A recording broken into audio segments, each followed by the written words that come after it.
안녕하세요. 민경호입니다. 오랜만에 뵙겠습니다. 그동안 제가 오늘 민경호를 할지 정치평론을 쭉 했었는데요. 제가 좀 몸이 좀 아팠습니다. 몸이 아파서 잠시 쉬다가 요즘 시국이 좀 복잡하잖아요. 복잡하고 그 다음에 시민단체 길 차원에서도 무언가 자기의 주장을, 자기의 생각들을 얘기할 필요가 있다고 판단해서 다시 이 자리에 섰습니다. 아직은 좀 몸이 불편하긴 한데 아무튼 일정 기간 동안 저희들이 생각하는 바, 제가 생각하는 바를 여러분과 좀 편안하게 나누는 시간을 가졌으면 좋겠습니다. 첫 번째로 할 얘기는 최근에 전국이죠. 전국을 전체적으로 한번 개괄해 보겠습니다. 12월 3일 날 다소 좀 뜬금없이 대통령이 비상계엄을 선포를 했죠. 그래서 12월 12일 날, 14일 날 대통령이 담화를 했고, 그다음에 14일 날 대통령 탄핵이 진행이 되면서 이게 1국면이라고 할 수 있을 텐데요. 1국면에서 특징적이었던 거는 사람들이 좀 놀랐던 것 같습니다.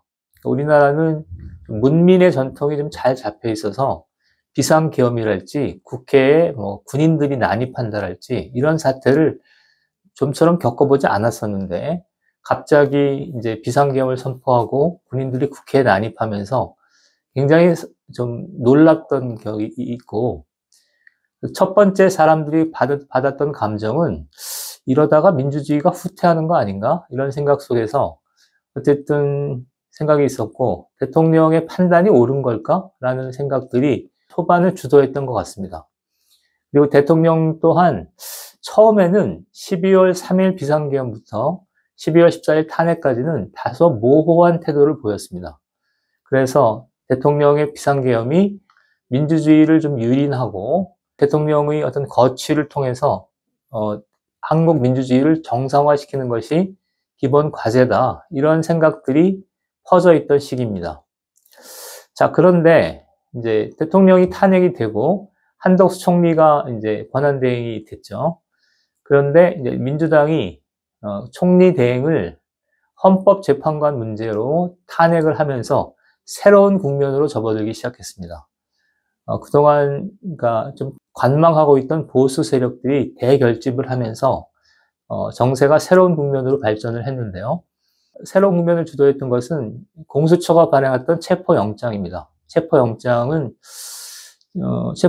두고 한남동 사저에서 옥신각신하면서 보수 세력이 그 위기감을 느끼고 대결집하면서 정세가 새로운 국면으로 발전하고 있습니다.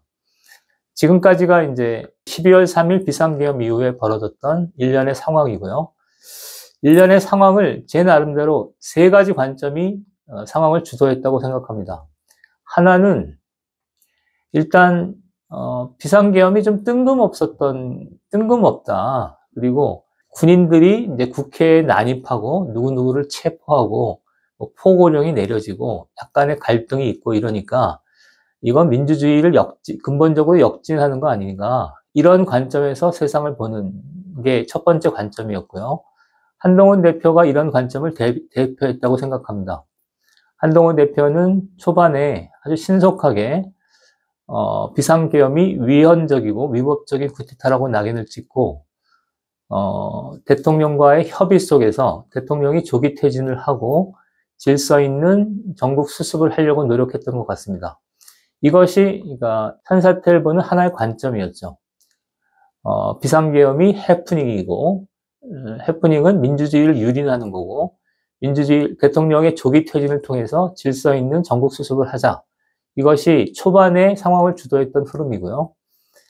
두 번째, 그러니까 상황을 전체적으로 주도했던 관점을 소개하면 역시 이제 민주주의 얘기인데요. 우리나라가 굉장히 오랜 기간 문민의 전통을 갖고 있긴 하지만 그래도 80년 광주랄지 그러니까 이런 쿠데타 또는 군인들이 정치에 개입했던 역사를 갖고 있거든요. 그러니까 12월 3일 날 비상계엄은 이런 국민들 다수가 갖고 있는 트라우마를 건드린 측면이 있습니다. 그래서 비상계엄에서 군인들이 국회에 난입하고 누구누구를 체포하고 포고령이 떨어지고 국회 앞에서 사람들 간에 대치하고 이러니까 이게 정말 잊혀졌던 광주나 12.12 쿠데타 같은 것들이 다시 소환되면서 어떤 위기감을 불러일으켰던 것 같습니다. 그래서 초기 한 10일 정도에서는 그러니까 비상계엄 조치로 인해서 다시 민주주의가 되지 않겠는가라는 생각 속에서 다수의 사람들이 윤석열 대통령을 탄핵하고 그 다음에 국정을 정상화하는데 동의했다고 저는 생각합니다. 이런 맥락에서 두 번째 사태를 주도했던 것은 민주주의의 관점이다. 이렇게 얘기할 수 있겠습니다. 세 번째는 제가 볼 때는 12월 27일 날 한덕수 총리의 탄핵을 계기로 해서 보수층들이 역결집을 하기 시작했죠. 그리고 이 역결집에 불을 지른 것이 12월 12일 날, 12월 14일 날 대통령의 담화입니다. 12월 14일 날 탄핵이 있었는데요. 12월 12일 날, 12월 14일에 걸쳐서 대통령이 전혀 새로운 관점으로 비상계엄 탄핵 국면을 몰고 가고 있습니다. 몰고 갔습니다. 첫 번째는 비상계엄 그 자체가 목적이 아니라 경고하기 위해서 그랬다. 비상계엄이 목적이 아니라 경고하기 위해서 그랬기 때문에 이거는 내란하고 좀 다른 거다. 통치행위다. 이렇게 세상을 몰고 갔고요. 두 번째는 그 기저에 종북 주사파와 부정선거 같은 체제를 위협하는 근본 요인이 있다. 이렇게 또 상황을 설명했고요. 세 번째는 그렇기 때문에 나는 끝까지 싸우겠다. 이렇게 입장을 정리하면서 상황이 새로운 국면으로 이제 발전을 했습니다. 전체적으로 12월 3일 비상계엄부터 지금까지 세 가지 관점이 세상을 주도했다고 생각할 수 있습니다. 하나는 대통령의 좀 해프닝 또는 대통령의 권력욕에 따른 어떤 조치 또는 비정상적인 정신 상태에서 비롯된 어떤 상황, 이렇게 상황을 보는 게 하나 있고요. 그 다음에 친위 쿠데타, 그 다음에 비상계엄 이런 것들이 민주주의를 유린하는 조치였기 때문에 대통령을 조기 하야시키고 민주주의를 정상화해야 된다라는 두 번째 관점이 있었고, 세 번째, 한덕수 총리의 탄핵을 계기로 해서 보수 세력이 역결집하는, 그리고 이 보수 세력은 체제 이념 전쟁의 관점에서 세상을 보고 있다고 생각합니다. 이 세 가지 관점이 현재 상황을 보는 세 가지 관점이라고 할 수 있겠습니다.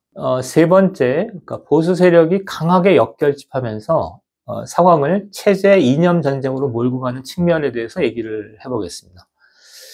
먼저 그 계기가 됐던 거는 12월 12일, 12월 14일 대통령의 담화죠. 대통령 탄핵을 앞두고 대통령이 아주 강한 담화를 발표했죠.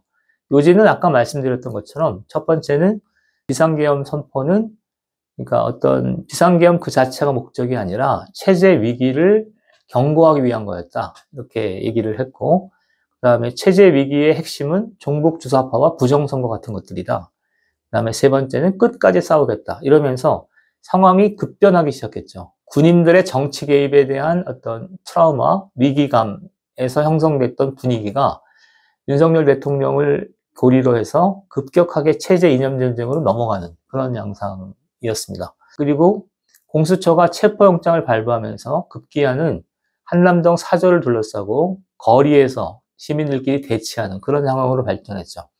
특별히 그 체제 이념 전쟁에 대한 몇 가지 그 배경을 소개한다면 다음과 같습니다.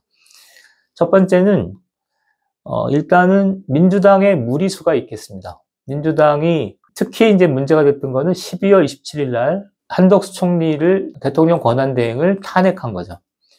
이거는 이제 나름의 꽁수가 있었던 거죠. 헌법재판소가 6인 체제로 했을 때 자칫 탄핵이 기각될 사태를 대비해서 헌법재판소의 구성을 바꾸려고 하는 그런 의도가 명백했고, 이 과정에서 한덕수 총리를 탄핵하는 무리수를 뒀죠. 이 무리수가 촉발제가 된 것 같습니다. 무리수가 촉발제가 돼서 보수 세력이 볼 때는 쟤네들이 정상적인 민주주의 세력이 아니고 뭔가 자기의 정치적 의도를 위해서 상황을 이상한 국면으로 몰고 가고 있구나, 이렇게 판단을 한 거죠. 그러면서 그게 터닝 포인트가 돼서 보수 세력이 역결집을 하기 시작했고요. 두 번째 계기가 됐던 거는 체포영장입니다. 사실은 아직도 현직 대통령이고 굳이 체포해서까지 그렇게 조사를 해야 될 필요가 있는가라는 생각이 듭니다. 이를테면 방문 조사를 한다랄지 소환 조사를 한다랄지 예우를 갖춰서 얼마든지 할 수 있는데, 그거를 굳이 이렇게 난리 법석을 떨면서까지 그렇게 할 이유가 없었던 거죠. 이것도 역시 보수 세력을 자극한 측면이 있고요. 세 번째는 보수 세력이 상황을, 그러니까 민주주의나 어떤 정국을 정상화하는 그런 차원을 넘어서서 사상 이념 체제 전쟁으로 끌고 가려는 그런 어떤 내면의 정서가 표출된 것으로 볼 수 있습니다.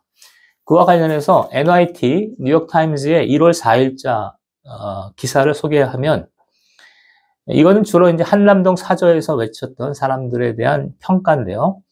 그들에게는 반란을 일으킨 것은 윤 대통령이 아니라 야당이고, 더불어민주당이 승리한 지난 4월 총선은 조작됐기 때문에 무효이며, 그들에게 윤 대통령 수호는 사회 곳곳에 뿌리내린 종북주의자들로부터 한국을 지키는 것과 동의어로 여겨진다 라고 1월 4일날 뉴욕타임즈가 얘기를 했습니다. 무슨 얘기냐면, 비상계엄으로 인해서 민주주의가 일시적으로 궤도를 이탈하고 이것을 정상화하면 되는 거다라는 게 아니고, 이 민주주의의 궤도 이탈의 이면에는 야당의 무분별한 공세가 있었고, 그것을 배후 조종하는 세력은 종북주사파이고, 그 다음에 4월 총선도 부정선거다라고 하는 어떤 뿌리 깊은 보수 세력의 어떤 암묵적 합의를 기조로 해서 이런 보수의 대역결집이 일어났다고 보는 겁니다. 현재는 이 상황까지입니다.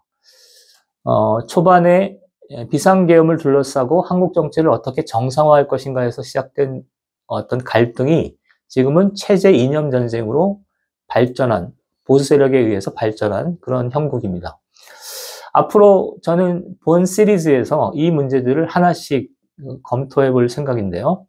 오늘은 전체적으로 이 문제를 어떻게 처리했으면 좋겠는가라는 거에 대해서 얘기를 해보겠습니다. 두 가지를 얘기를 할 텐데요. 하나는 과도하게 체제 이념 전쟁으로 끌고 들어가는 것에 대해서 좀 반대합니다. 종북주사파는 제가 몇 년간 관심을 두었던 주제인데요. 이번 사태가 종북주사파 때문에 그렇다라고 보는 것은 좀 과도한 해석이라고 생각합니다.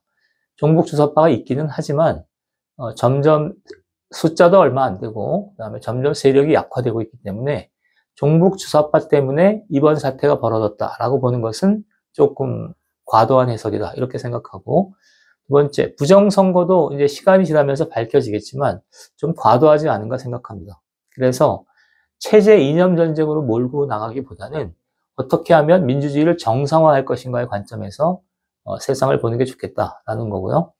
그 다음에 우리 보수 진영의 기조와 관련해서는 저는 세 가지 관점을 견지해야 된다고 생각합니다.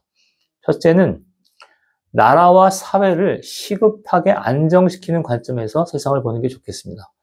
지금 거의 무정부 상태, 내전으로 비화되고 있는데요.